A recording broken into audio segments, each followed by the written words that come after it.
শুভ সকাল বন্ধুরা, আমি আজকে বানাচ্ছি ডিমের অমলেট করে কারি।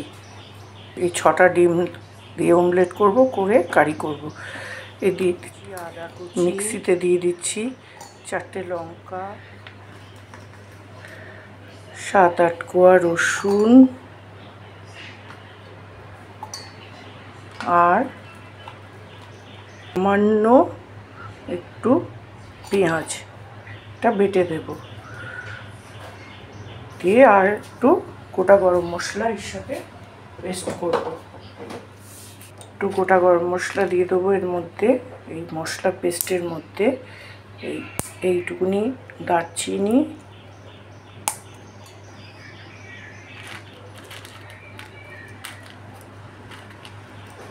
তিনটে এলাচ,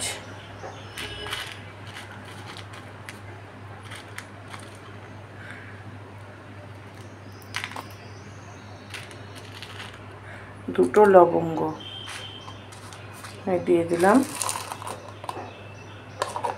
দিয়ে এবার আমি মিক্সিতে মশলাটা রেডি করে নিয়ে আবার আমি দেখাচ্ছি। এবার আমি দিয়ে দিচ্ছি এর মধ্যে 1 চামচ ধনিয়া গুঁড়ো,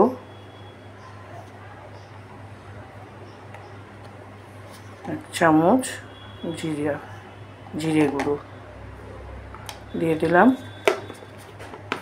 দিয়ে আমি মশলাটা পেস্ট করে নিয়ে আবার ফিরে আসছি। এই দেখো, দুটো ডিম ফাটিয়ে নিয়েছি। নিয়ে এবার একটু দিচ্ছি মশলা বাটা, যে মশলা পেস্টটা আমি করেছিলাম সেটা দিলাম। আর দিচ্ছি একটু সামান্য বেসন। এই বেসনটা দিচ্ছি এই কারণে, যাতে ডিমটা মানে একদম ঠিকঠাক থাকে, ডিমটা যাতে কোনো রকম ভেঙে না যায়। কারণ ডিম অমলেট করলে পরে, ঝোলে দেওয়ার পরে ডিমটা অনেক সময় কি হয়, ভেঙে যায়। আর এই বেসনটুকু দেওয়ার জন্যে ডিমটা একদম ঠিক থাকবে, একটুও ভাঙবে না।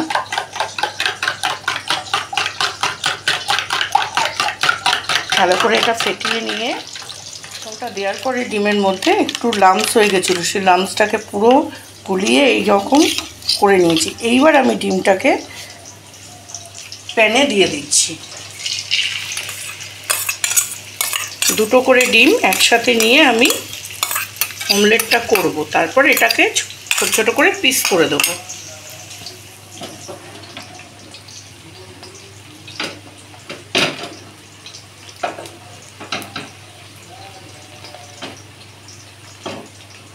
এই 6টা ডিম অমলেট করে ঝোল করার পরে মোটামুটি 7-8 জন খেতে পারবে। এটাকে এইভাবে উল্টে দিলাম, ওই পিঠটা ভাজা হয়ে যাবে। তারপর উল্টে এটাকে ফোল্ড করে কেটে দেবো।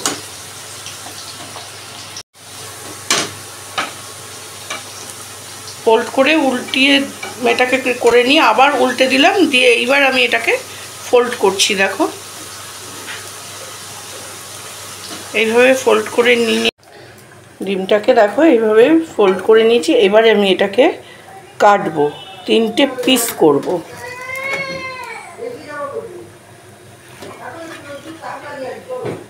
খুন্তি দিয়ে কেটে 3টে পিস করে দিলাম। এইবার এই 3টে পিস করে দিলাম।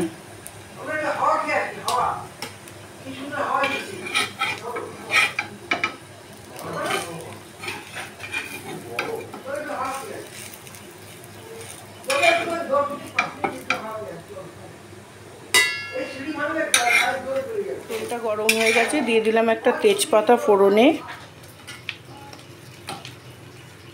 আর দিয়ে দিচ্ছি পেঁয়াজ কুচনো। পেঁয়াজটা দিয়ে দিলাম। পেঁয়াজটা একটু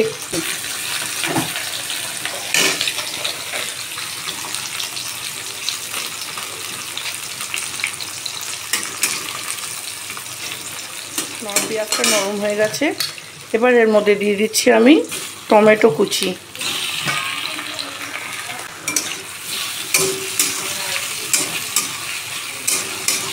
টমেটোটা একটু নরম হলে তারপর দিয়ে দেবো আমি মশলাটা। মশলা পেস্ট করে রেখেছি, মশলাটা দিয়ে দেবো।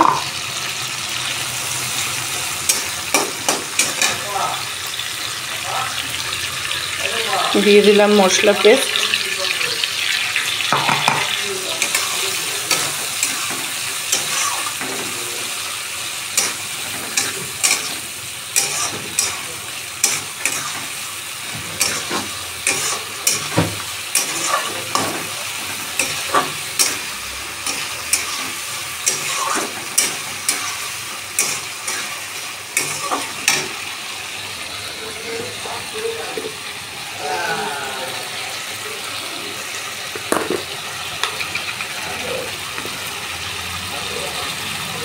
এবার দিয়ে দেবো নুন, স্বাদ মতো নুন দিয়ে দিলাম, দিয়ে দিচ্ছি হলুদ,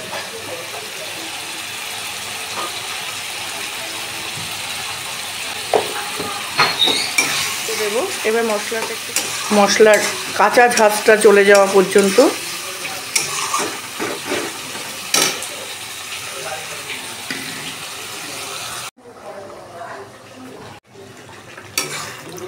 এই যে মশলাটা কষছে, এবার আমি এর মধ্যে আলুটা দিয়ে কষাবো।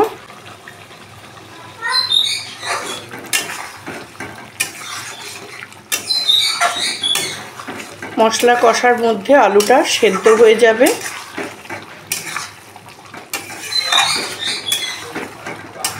এটা একটু চাপা দিয়ে দেবো।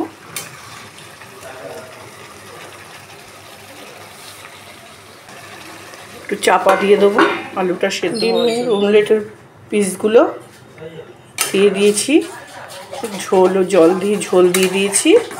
এবারে আমি একটু ফুটতে দেবো। ফুটলে,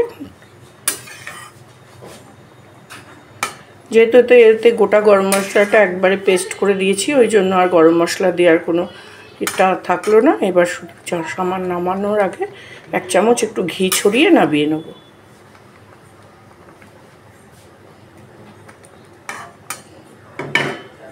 ঝোলটা আমার ফুটে গেছে, এবার আমি মতো নামিয়ে নেব। ঘি দিয়ে দিলাম, 1 চামচ ঘি দিয়ে এবার এটাকে সার্ভ করে দেবো।